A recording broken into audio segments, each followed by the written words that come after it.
Бүгүнкү тема жыныстык катнашта болгондо эмнеге тез бүтүп калат? Анын алдын алуунун жолдору. Эми бул көбүнчө аялдарга деле тиешелүү. Эгерде күйөөсүндө ошондой көйгөй болуп аткан болсо, күйөөсүнүн убактысы жок болсо, аялы деле чечип, ошол менен кызыгып көрүшү мүмкүн. Эркектердин деле көйгөйү көбүнчө негизи. Эмне себептен ушундай учурда эмне кылбаш керек? Минустарын айтып берейин. Ушул мезгилде ушундай учурда эң негизгиси мындай минус кылып коеюн, керексиз нерселер, кылбаш керек болгон нерселер булар Viagra. Мына Viagra ичишет го адамдар. Viagra ичкенде турсун деп ичишет да. Ал Viagra кан тамырларды жонотот да.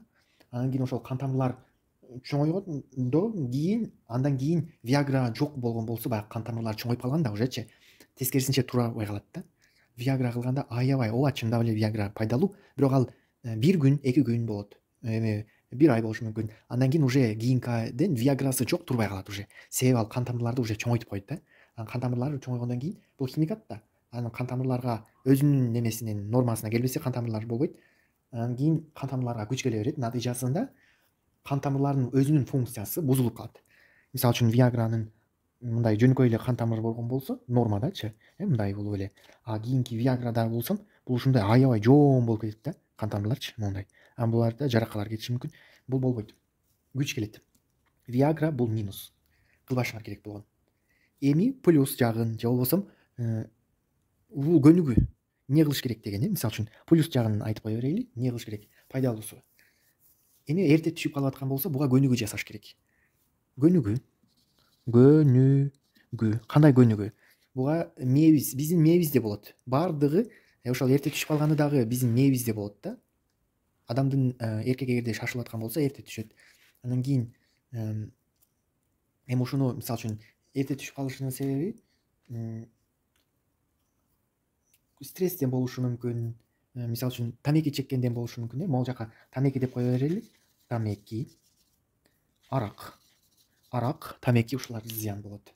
Анан кийин негизи ар кандай кыздын канышы ар кандай болот негизи, бирокчу. Анан стресс. Демек минус болуп атканы стресс да. Стресси болсо адам неме болот. Эми простата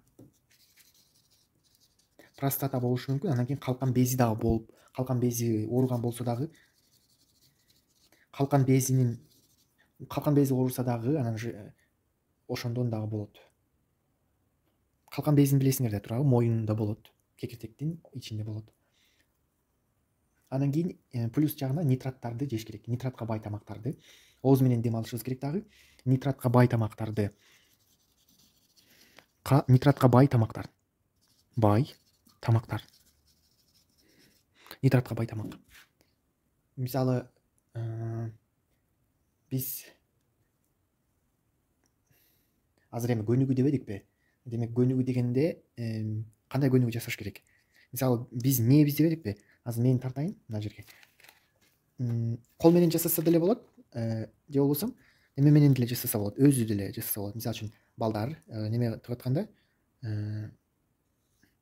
жыныстык катнашы болуп атканда балдар, аны токтотуш керек да. Токтотуп, анан кийин дагы кичине тургандан кийин дагы баштап, анан токтотуп, анан дагы баштап, ошенте берген болсо, азыздан токтотуп туруш керек да.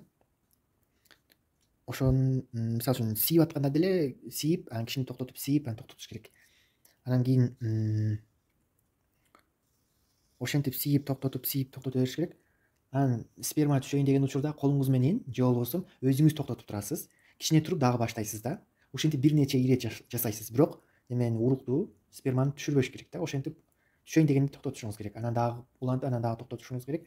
Уже ошентип бир нече ирет жасайсыз. Анан кийин бул 1-2 айдан кийин бара бул мээңизге өтөт да, уже бул мээңизге өтөт да. Анан кийин өзүңүз башкарып каласыз да, узакка каалаган убакта неметип, мээге барып калат уже. Ошон үчүн мээ менен неме болуп, нервтери биригип, анан кийин эме жакшы болуп калат.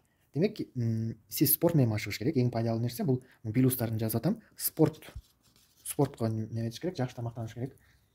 Спорт менен эң негизгиси регулярно машыгыш керек. Бүгүнкү сабак бүттү. Мен ушинтип азырдан кеңеш берип турам. Комментарийга жазсаңар болот, кандай тема боюнча. Мен өзүм ошону изилдеп, эгер силердин убактыңар жок болсо, мен ошолорго таап силерге бере алам. Кийинки видеодон көрүшкөнчө